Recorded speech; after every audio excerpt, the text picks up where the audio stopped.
Hello, and welcome to the tutorial, Building an Example App. Today, we're going to build an example app from scratch. This video assumes you have an installed and licensed version of Appster, and have created an Appster database on a SQL server. You can follow along with an unlicensed version, but please note that App Builder will lock the form size to be 512 by 448 pixels. This tutorial uses a demonstration database to maintain customers. There is a script to create the table and data for this on the Markster website. If you want to walk through this tutorial yourself, as well as watching the video, you'll need to create a blank SQL Server database to run this script in. In this tutorial, we're going to create a simple interface to display and search for customers in the customer table, add them, edit them, and delete them. We're going to do this in the most simple way possible, using the DBO Wizard and the Forms Wizard within Appster. So in summary, we're going to perform the following steps. Execute the demo scripts in a blank SQL database to create the customer database. Connect to an Appster database. Create an app. Within that app, create a connection to the customer database. Create a main menu form that is the starting point for the app. Create a customers form to show all the customers in the customer table, and let us filter and select them. Use the DBO creation tool to create stored procedures to insert, update, and delete records in the customer table. Use the Form Wizard to create a form for editing a record in the customer table and create the appropriate macros to glue these three forms together. This is the script we use to create the customer database. It simply creates a customer table, inserts a few records, and selects the data back.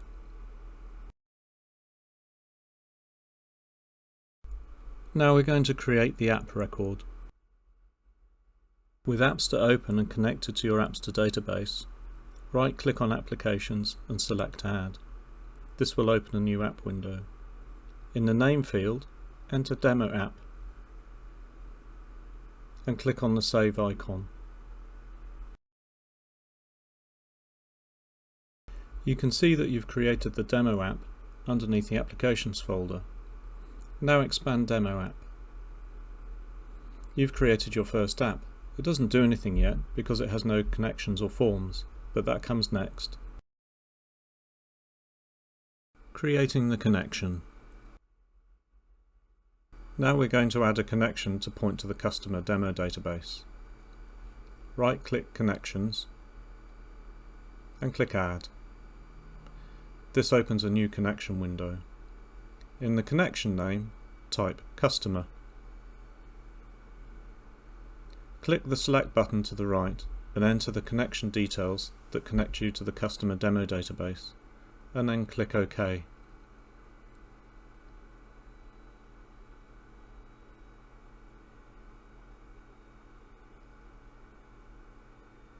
This doesn't have to be on the same server as the server with your Appster database on. In the description field, enter a description of the connection. For example, this is the demonstration customer database.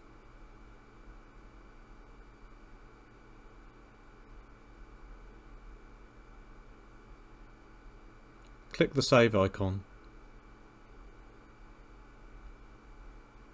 Now expand the Connections folder. You can see the connection you have just created. Create the startup form. We're going to create a startup form for the app. Really, this form will do nothing except be a jumping point for the other parts of the app. Right-click on the Forms folder and select Add. On the left-hand side of the window, we have a series of tabs. Properties, Parameters, Queries, Modes, Toolbox, and controls. On the right side of the window we have Form Details, Design and Events. The use of all these tabs will become apparent as we build the app. Let's give our form a name. Let's call it Main Menu. The name is used by other forms and the app to reference the form. It needs to obey the rules for an identifier. Type Main Menu into the name field and Main space Menu into the title field. The title is what the user will see in the title bar of the form.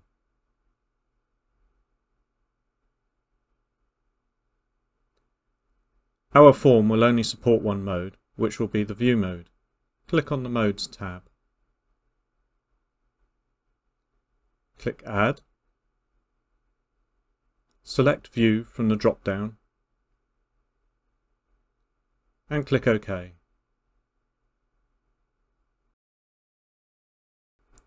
Click on the Design tab. For the moment, we're going to add a single command button which will close the form. In the Design panel, right-click near the top left, select New Control and then Button.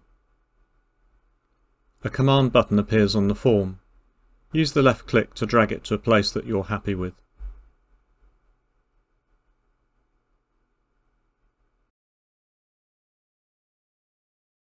With the command button selected, press F4. This shows the properties of the button. The purpose of this button is to close the form, so we're going to change its name and the text shown in it. Click on the name property and type CMD Close. Each control type has a standard prefix. For command buttons, it is CMD, which is short for command. Having prefixes for controls, and more generally naming them, will come in handy later when we use expressions. By default, the prefixes used in Appster are those that have had common usage in the Microsoft development industry for the last few decades. Now click on the text property and type the word Close. You'll notice that the text in the button on the design pane has also changed. Now we're going to add an event to the button. Right-click on the button, select Events, then Click, then View. This means that we are going to add a macro that responds to the click event when the form is in view mode. A box will appear confirming this. Click OK. The Events pane now shows on the form. There are two lists. The list on the left shows the macros that respond to different events within the form. The list on the right shows the items to execute for the selected macro. Our macro is going to do two things. Firstly, it will check that the user really wants to close the form. Because this will be the main form, this means exiting our app. Secondly, if they indicate that they do, then close the form, and as a result, close the app. Click the Add button above the right-hand list. The macro step window is shown. The top part of this window is standard for any type of step and shows the description for a step, the type of step, and what to do if the step succeeds or fails. Click the Step Type drop-down and select User Message. This shows options that relate to asking the user a two-option question. Change the message/question text to be, "Are you sure you want to quit?"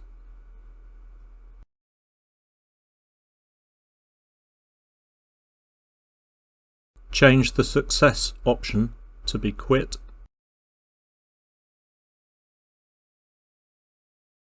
Remove the text from message after failure option. Don't bother filling in the description. This will always auto-populate if left blank. Change the on failure option to be stop with success.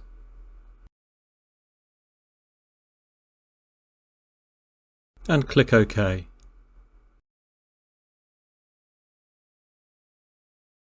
Now we're going to add a step to close the form. Again, click Add. Now ensure that the step type is Close Form. It should be this by default. And click OK. You've created your first form. Click the Save button. Before we test run the app, we need to tell it the startup form. Open the app from the Explorer. Set the startup form to be Main menu and the startup mode to be View. Now click the Save All icon. Now we're going to test run the app. In the Explorer on the left, right-click the demo app and select Execute. A window shows indicating the DOS command line needed to run the app. Click Run. A title screen appears, generated from the data you entered about the app. Your first form appears with the Close button. Clicking the Close button asks if you want to quit. You can cancel to go back to the app, or you can continue and quit. Congratulations, you've tested your first form. Create the customer's form. Now we're going to create a form that shows all the records in the customer table in the customer demo database. Expand the Forms folder if you haven't already. Then right-click Forms and select Add. This form is going to show a list of customers, so in both the name and title fields, enter Customers.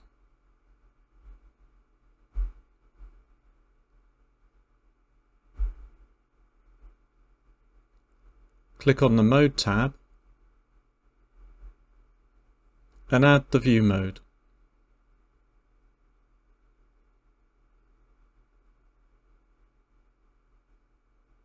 Save the form.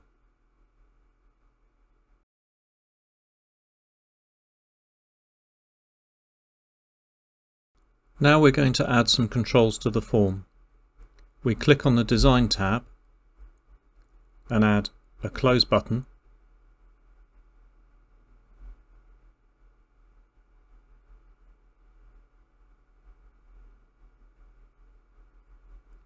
an Add button for adding a customer,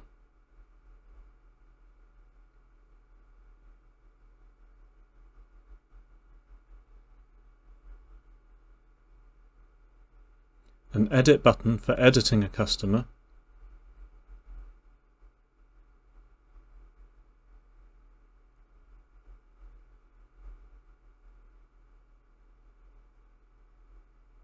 and lastly, a Delete button for deleting a customer. Note that you can copy and paste controls.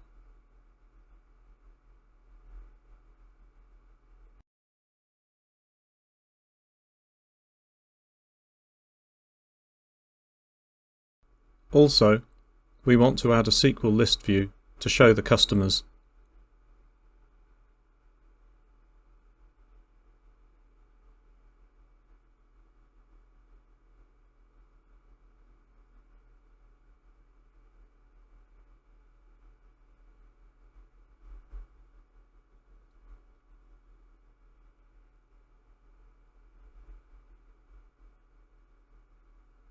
The prefix for SQL List View is SV.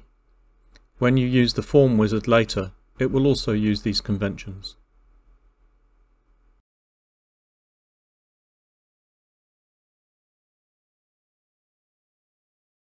Now, we're going to add a macro to the Close button to close the form.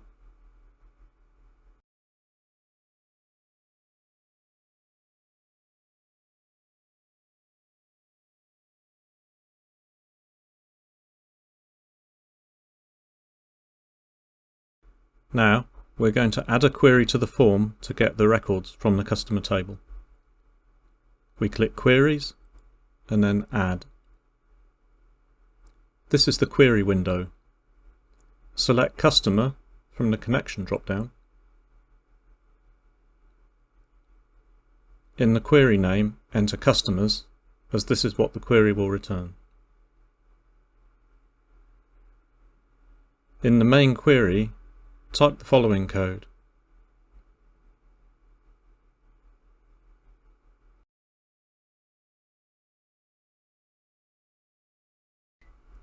Note the three buttons to the left of the query editing area.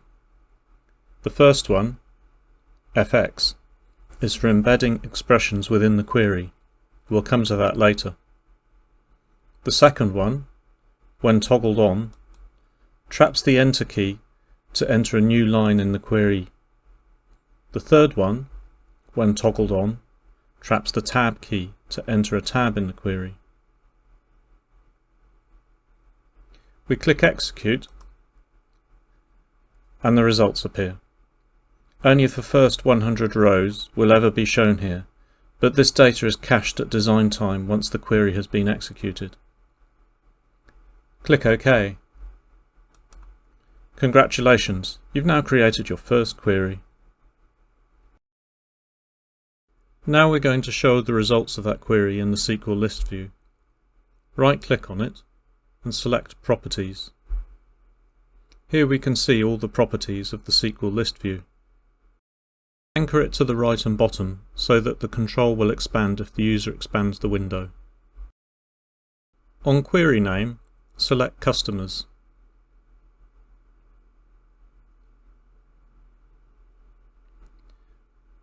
Regarding columns, switch to the Data tab and click Refresh.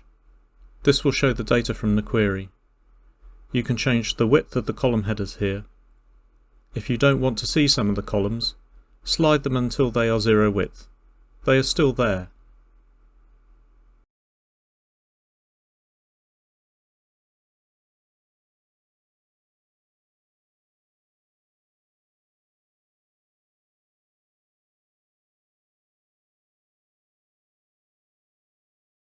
In KeyCol, select Customer ID. It is important that any query used in the SQL list view has a column which will uniquely identify a row, so that you can use it later. In this case we have customer code, which is a user-generated key, but we're going to use customer ID, which is an identity column. Select int in KeyCol data type. In design time, enter 1. If the SQL list view is referenced in an expression at design time, and it will be shortly, this value will be used. Now click OK.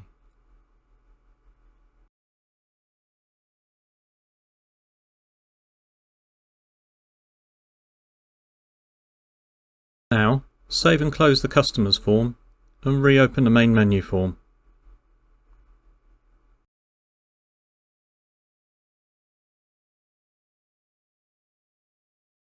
Now we're going to add a button to open the Customers form. Let's put it to the right of the Close button, call it Command Customers, and change the text to Customers. Here we're using the toolbox to do this.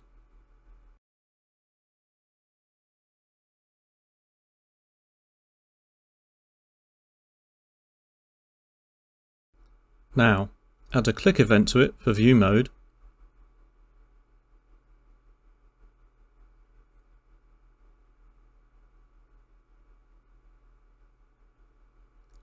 and add an open form step.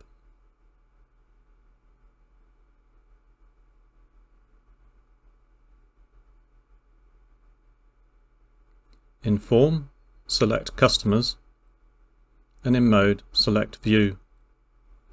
The Customers form has no parameters, so simply click OK and save the form. Note that you don't need to close the forms to run the app, but when you run it, the version saved in the database will be used, rather than the copy in memory. OK, Let's run the app again now and confirm that we can show the list of customers.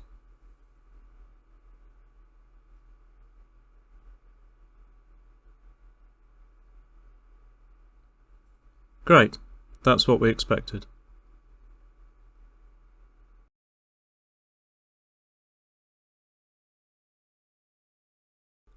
Adding a filter to the customers form. Now we've got a form that lists customers, perhaps we want to filter them. Let's add a filter box so that we can search for customers. We're going to create a single filter box that will search against both company code and company name, and a button to apply the filter. With the customers form open, we're going to select the SQL list view and drag the top of it down by the handle.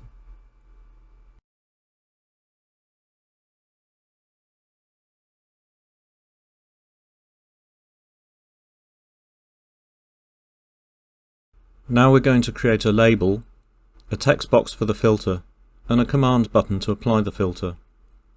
We're going to name the label LBL filter, the text box TXT filter, and the command button CMD filter.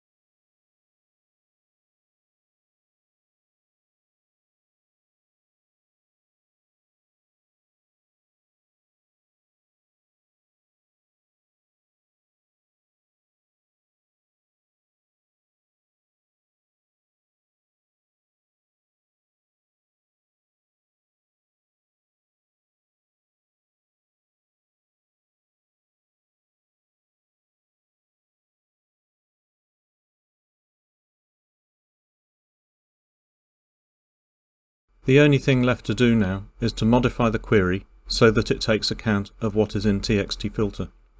How do we do that? Let's open the query and take a look. Select the query and click Edit.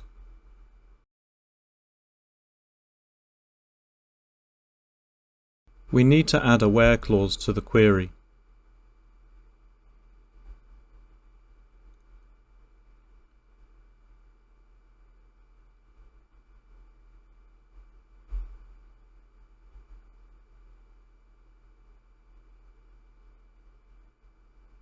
But somehow we need to add a reference to text filter between the 2% characters while we are building the string here. We do this by embedding expressions. We put the insertion point where we want the expression and click FX.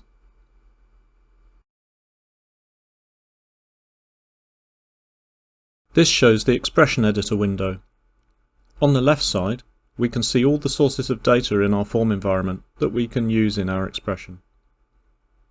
On the right side at the top is our expression. On the right side of the bottom are some places where information is shown when we test our expression. At the top is the data type our expression is supposed to return. We want to take the value of TXT filter, so we delete out the double quotes and find on the left-hand side txtfilter.value and drag it into our expression. Click Evaluate. In the lower pane is shown what the expression evaluates to now.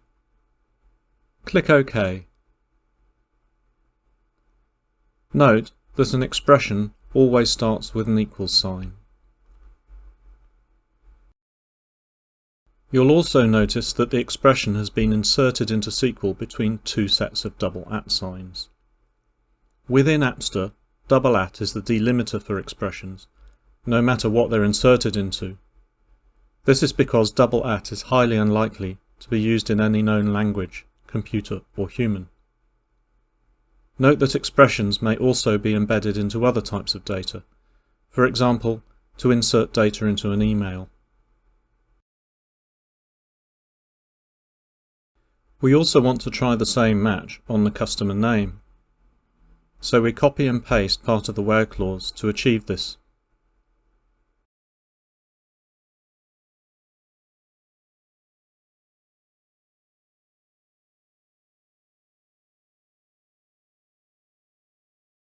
Let's try clicking OK.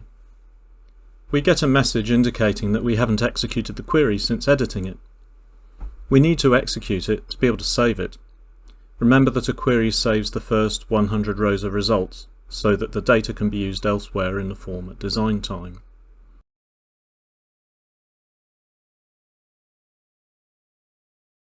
So we execute the query again, and we get data back. Now we can click OK and save the query. Now we need to create the click event of command filter. So we right-click on it, select Events, click, and View. We then click OK in the Add Event window. Next, we need to add a step for the macro for that event. And in step type, select Refresh Query. In the query field, we select Customers. And click OK. Notice again that the description field will auto-populate. Then we add another step, and the step type is Refresh Control List. In the control field, select SV Customers. Note that when a query executes, its results are held cached in the form. But other than when the form starts up, those results do not automatically feed up into the controls. Let's save this step. Now we save the form and test the app again.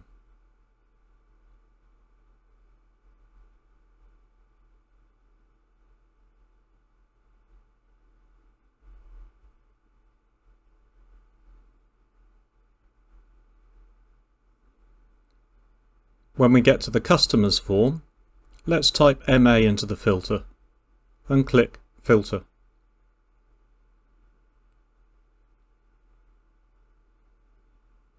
We get items in the results that contain either MA in the customer code or MA in the customer name. Great! This is the behaviour we are looking for. Let's close the app and go back to App Builder.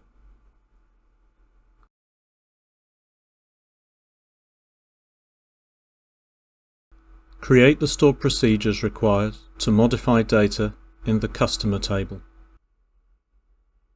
Now we're going to look at inserting, updating or deleting records in the customer table. If we use SQL Client Tools to look at the customer demo database, we notice that there are no stored procedures to update this table. Rather than having to manually write these, we have a tool to help us do this. Expanding the Tools folder within Demo app, we find the DBO creation tool. Let's run that. As always, read the first page of a wizard the first time round only, and then click Next. The wizard is asking us which connection and table we want to create the stored procedures for. So, for connection, select Customer, and for table, select dbo.customer. Then click Next. In this page of the wizard, we need to indicate several things. Firstly, we want to create, insert, update, and delete stored procedures, so we check all three boxes here. Secondly, the primary key of this table is an identity column, so we check the box indicating that we'd like the value returned. This won't be used by Appster, but it may be useful if we want to use these stored procedures from elsewhere. Thirdly, we need to indicate what we consider to be key columns, i.e., those columns that uniquely identify a record for update or deletion, and also data columns, which are the columns we want to provide data for during insert or update. We will change the stored procedure to generate the created date time itself. Click Next.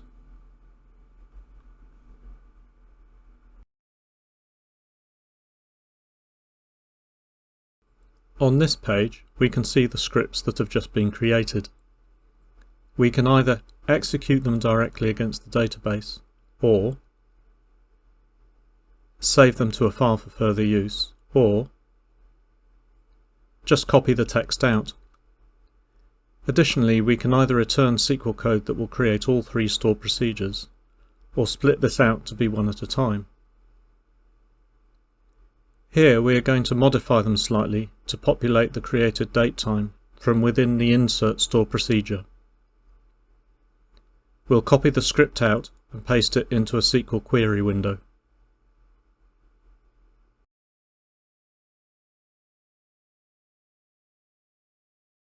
The created datetime should be populated on insert, so here we will modify the insert statement to include this.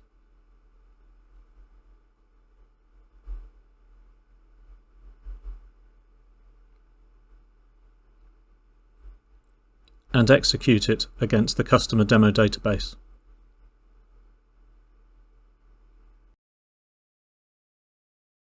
Now, if you look in your SQL Client tools, you will find that you have three additional stored procedures, named Insert Customer, Update Customer, and Delete Customer.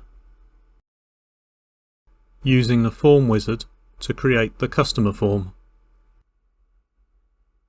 Now we're going to use the Form Wizard to do most of the work to create a form that allows us to create, edit, or delete a single customer record. Because it is for a single customer, we'll call it Customer. In App Builder, within Demo App, double-click the Form Wizard.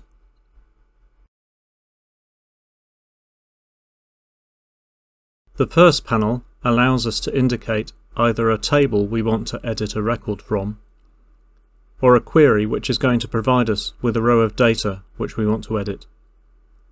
It also asks us for a name for our query within the form and what we want to do with the data. So on Connection, select Customer. On Table, we select DBO.Customer. In the form query name, we're going to leave it as Customer, as our query returns just one row from the Customer table. And in Modes, we check the boxes next to Add, Edit and Delete, as this is what we want to do within the form. And then click Next. The second panel asks us for key columns and data columns. The key column should uniquely identify a record in the table, as they are used in the construction of the SQL query to get the data. These will also be used to create the form parameters. The data columns are the data we want shown in the form. Here, our key column is Customer ID. And all the columns are data columns, so we click Select All. And then Next.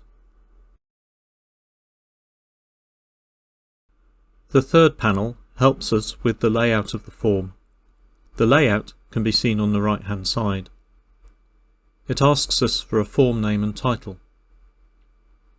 In this case, both of these will be just Customer. It lists the data columns we selected in the previous panel and has derived data types for them. It has also given names to each field and to each label which will describe each field.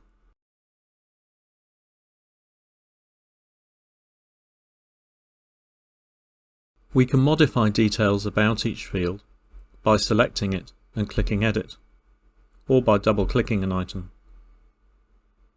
We're going to modify the label for Customer ID to have a space in it,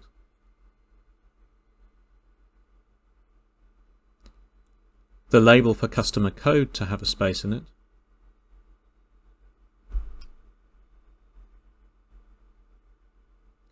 the same for Customer Name,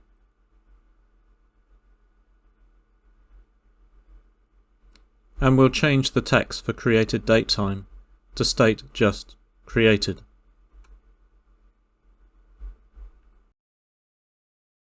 On the right hand side, the width and height of the form have been calculated for us. The margin is the distance in pixels from the left edge of the form to where the data fields start. You can modify all three of these values. We're going to change the width to be 400 pixels.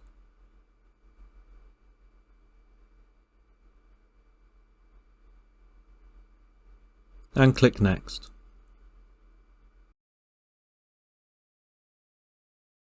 We're now presented with a summary, in data, of the structure of the form being created for information purposes. This may be interesting for you to browse, but for the moment, just click Save. And then Done. You can see that we have created a customer form. Great. In the next section, we'll take a look at it. Finishing the customer form.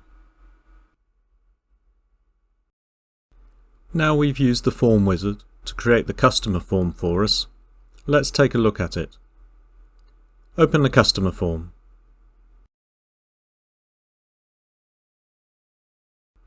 You can see that our form has been designed with OK and Cancel buttons, and our 4 fields from the customer record, one beneath the other. Click on the Modes tab. The wizard has created 3 modes for us: Add, Edit and Delete. Click on the Parameters tab.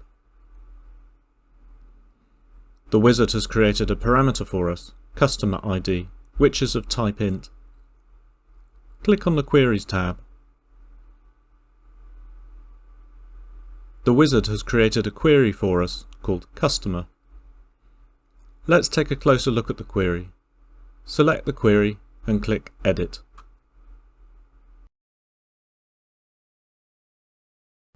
You can see on the left-hand side that this query has a catch-all definition for all modes. The query selects an arbitrary single row from Customer table to define the structure that the query returns. On the left-hand side, click Add. For this mode, the query again selects directly from the Customer table, but has the where clause of where 1 equals 0.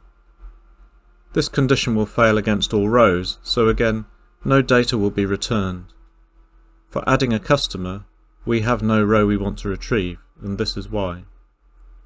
On the left-hand side, click Edit.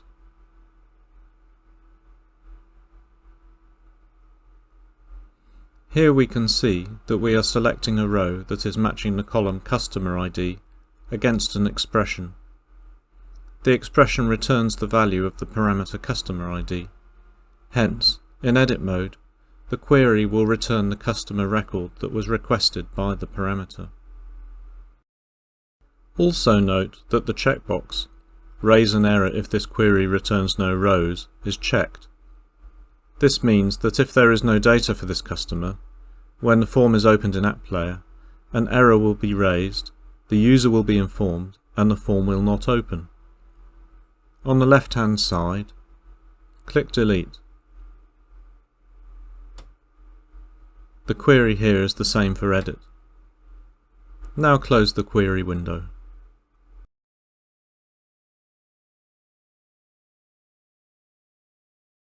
Now let's have a look at how the controls get their data from the query. Select the Customer Code text box and press F4. There are a few things to note here. Looking at the data section of the properties, we can see that its value is obtained from an expression queries.customer.customerCode. This means that the customer code is taken from the first row of the customer query to populate the control at form startup. If you click through Customer ID, Customer Name, and Created Date Time, you will find that they also populate using this method.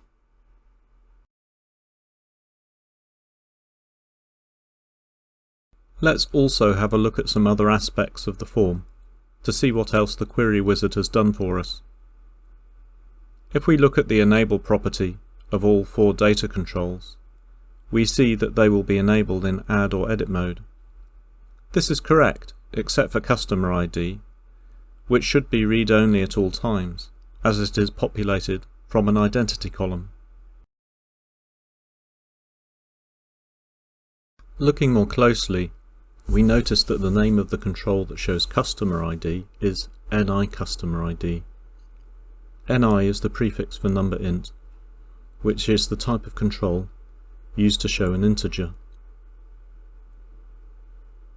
At the moment, the enable property is set to true if form.mode is one of add or edit. Form.mode is the current mode of the form returned as a capitalized string. The function in is similar to the SQL function in, and tests to see if the first parameter occurs in the remaining parameters. So here, the enable property will be set to true in add or edit mode. We don't want the user to be able to edit the customer ID, so let's change the enable property of NI customer ID to be false. Also, let's shrink the width of the field down to be, say, 100 pixels wide. Note that the form grid always jumps in steps of 4 pixels.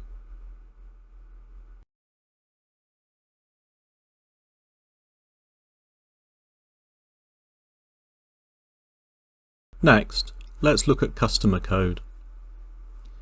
This is a text box, hence its prefix is txt. In the database definition, you will have noticed that customer code is a varchar of 10 characters.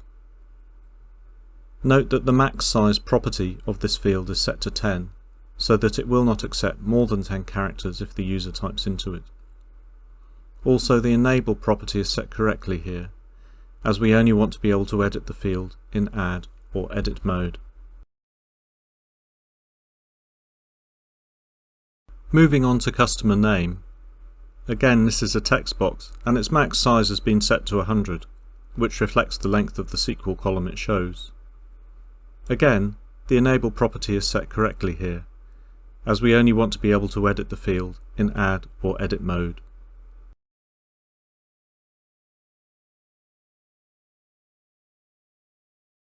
Lastly, the created datetime column value is shown in a control of type date box. This control type shows dates, times, and date times. In the data section of the properties is a format string. Let's modify this slightly.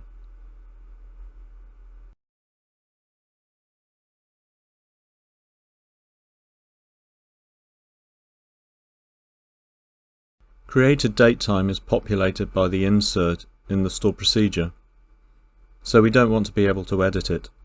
So let's set this so that it isn't enabled. However, the field is too wide for the value we're showing, so we're going to shrink its physical width.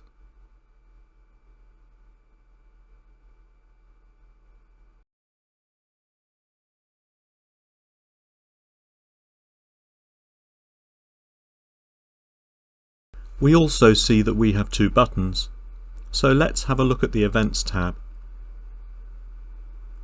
By default, our form has no events. The wizard has done a lot of the grunt work for us in creating fields, formats and positioning, and creating the 2 buttons that we're most likely to want, but we have some finishing work to do here. Let's add a click event to the cancel button for all modes to simply close the form.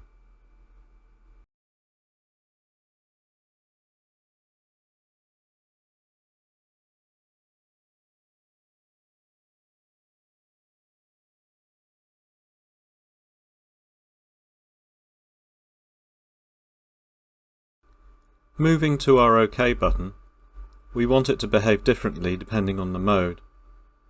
Firstly, let's take a look at the text property of it. This has been set to an expression. It's using the if function. This is very similar to the Excel if function. If the first parameter evaluates to true, the second parameter is returned.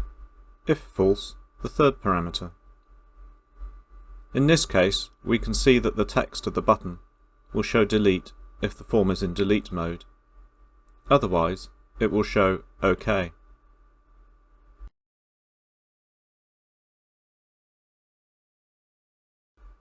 Now we're going to add an event for OK Click in Add mode, where the user wants to add a customer.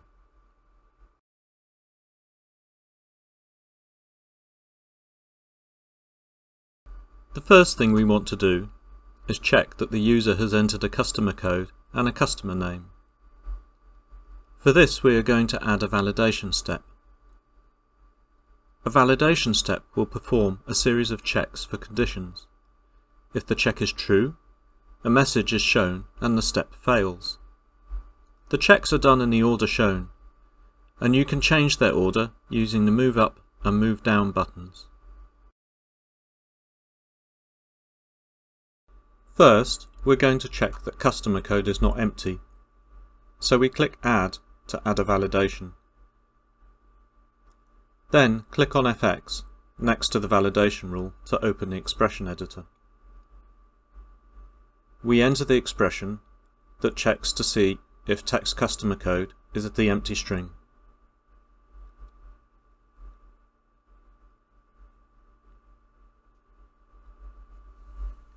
Note that the comparator for equals is a double equals sign. The comparator for not equals can be exclamation equals or less than, greater than. Either works. Click OK to return to the validation window, and let's enter some text to show if the condition is met.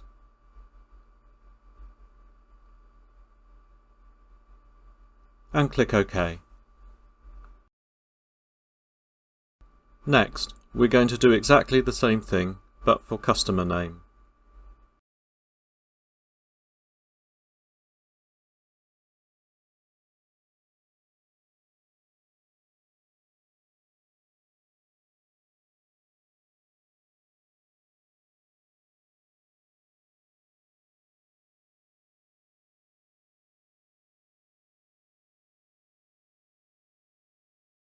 Click OK to save the validation step.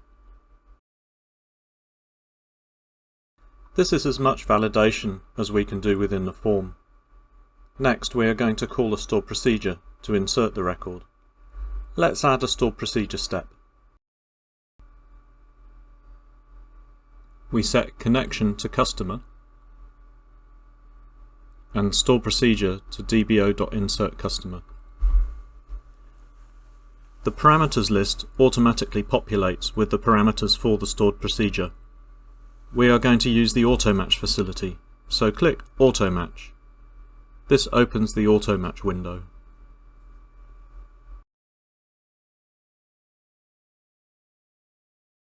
On the left, we see the list of parameters. The checkbox against each one indicates whether or not to save their value on returning from this window. On the right, we can see the data available in the form environment. At the top right, we click Perform AutoMatch. The three parameters for the stored procedure have auto-matched against three of the fields in the form. They do this by looking to see if the expression that populates the field uses a single column with the same name as the parameter.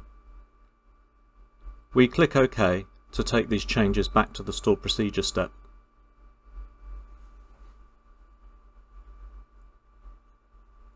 And then click OK again.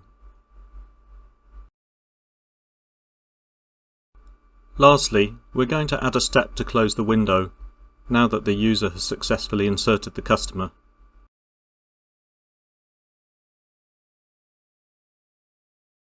Next, we're going to perform a very similar process for the OK button in edit mode, when the user is updating a customer. So we copy the three steps we've just created, and click Add to create another macro for the click event of the OK button, but in edit mode this time.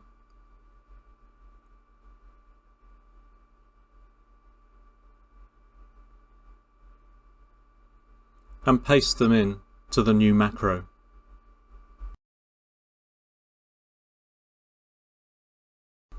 In edit mode, the validation step needs to perform the same way, but we do need to modify the stored procedure, so we open that for edit. We modify the stored procedure being called to be dbo.updateCustomer. Both insert and update customer stored procedures take the same parameters, so we just leave the expressions for the parameters as they are. The description for the step now is incorrect. We can manually correct it, or just delete the text for it, and it will auto-populate. And then click OK. Lastly, we're going to add a macro for the click event of the OK button in delete mode. Delete will require no validation, as the user cannot change any of the fields. So we just copy the stored procedure and close form steps here.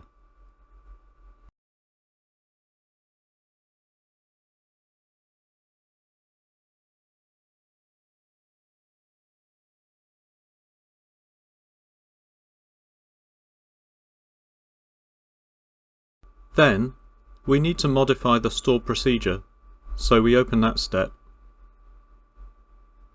and change the stored procedure to be dbo.deleteCustomer. Again, clear the description and click OK. Now we can save and close the form.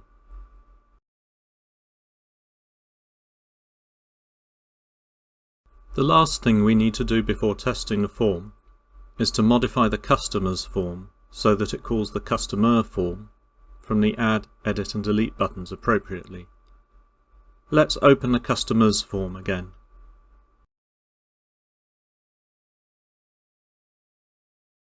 Remember, we only have the view mode on this form to worry about, so let's add a click event for the Add button.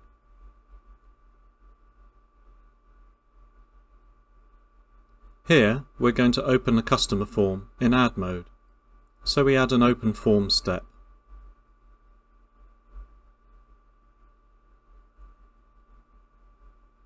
Set Form to Customer and Mode to Add. The form is parameterized, so we need to tell it where to find the customer ID from. However, note that in Add mode, the customer form doesn't really care what the customer ID is. It's passed through to the Insert Customer Stored procedure, which ignores it, so we're going to pass null.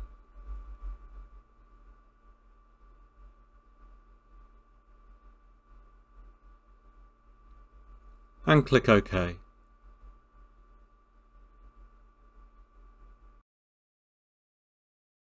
Once the user clicks OK in the customer form, Appster will continue with the subsequent steps. The customer may well have added a record, so we need to re-query the database and refresh the SQL list view.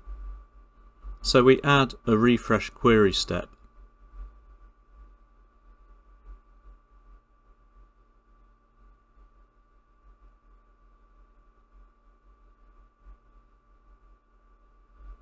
And add a refresh control list step.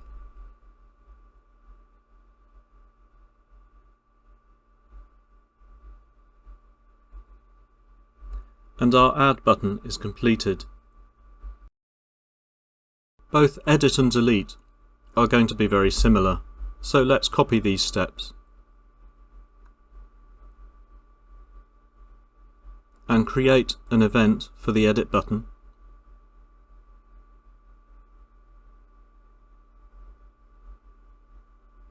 And paste them in.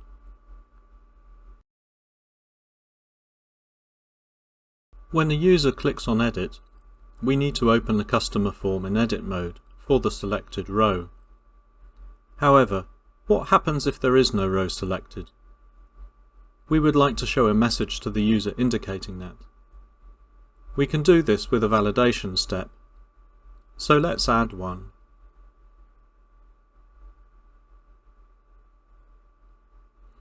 Here, we want a single rule to see if a row is selected or not. We click Add to add a rule,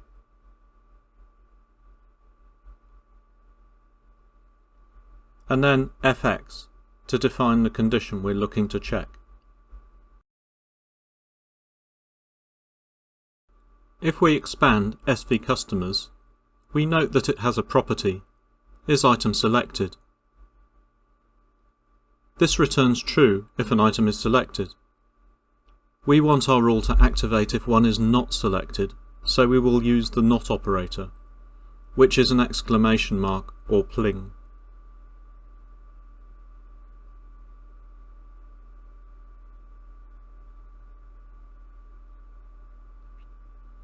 And we click OK, and then we enter an appropriate message.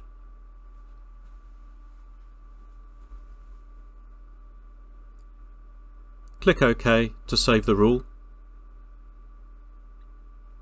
and OK again to save the validation step. By default, any new step is put at the bottom of the list, so let's move it up to the top so that it executes first.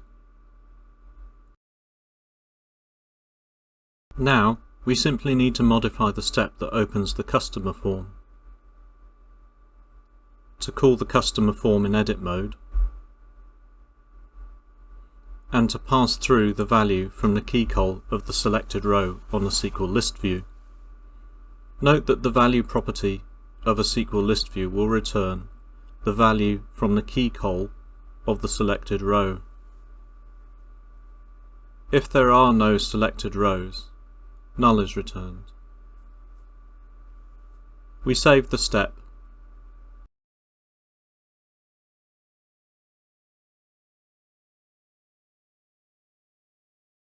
Let's copy the steps again for delete.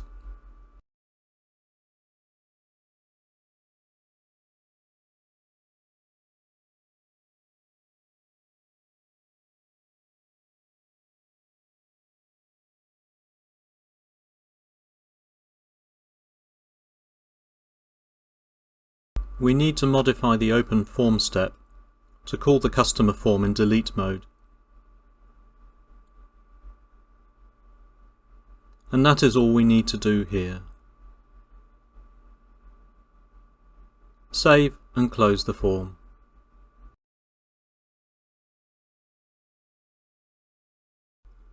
Running the app. Finally, we can test run our app. So we right-click on it and select Execute, and then click Run. After the splash screen, we're presented with our main menu form, from which we select Customers. We can then select a customer and click Edit.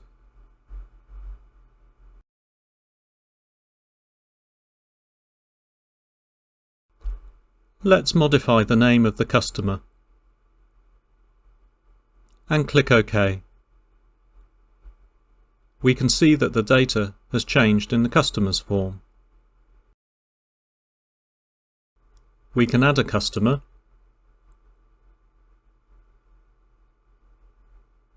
and click OK, and we get a new customer record. On your machine, note the created date time.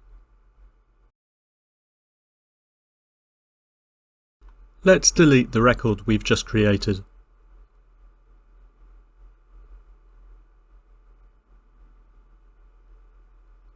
And our new record has been deleted. Now, let's try adding a record with the same customer code as an existing record. Let's add Mattress World with the same customer code as Matalan.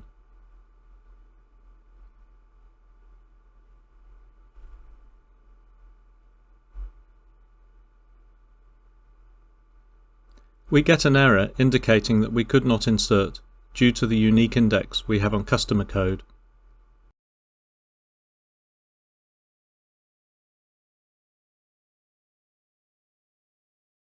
This is not a very useful message for the user.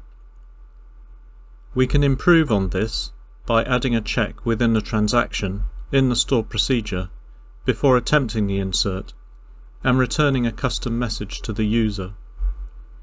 Let's add some code within the transaction in Insert Customer. Note that the use of the text report user in square brackets means that App Player will interpret this as a nicely formatted message for the user to read, and will remove the report user text from it before showing it.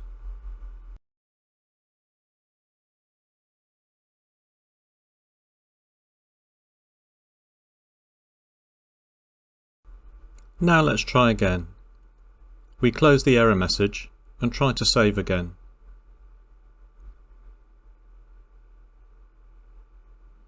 This time we get a more meaningful error message for the user to read. As a general rule, data validation should be done in SQL.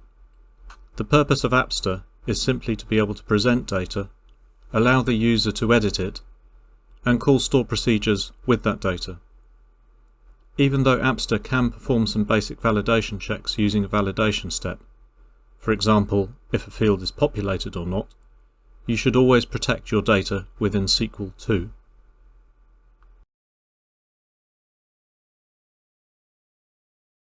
Congratulations! You've reached the end of the tutorial building an example app. Hopefully this has given you an idea of the ease with which apps can be constructed within Appster, and how Appster can be used to rapidly create user interfaces for SQL databases.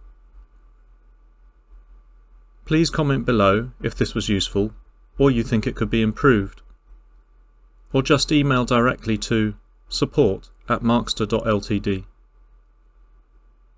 Links to various resources are in the description below. Thanks very much for watching.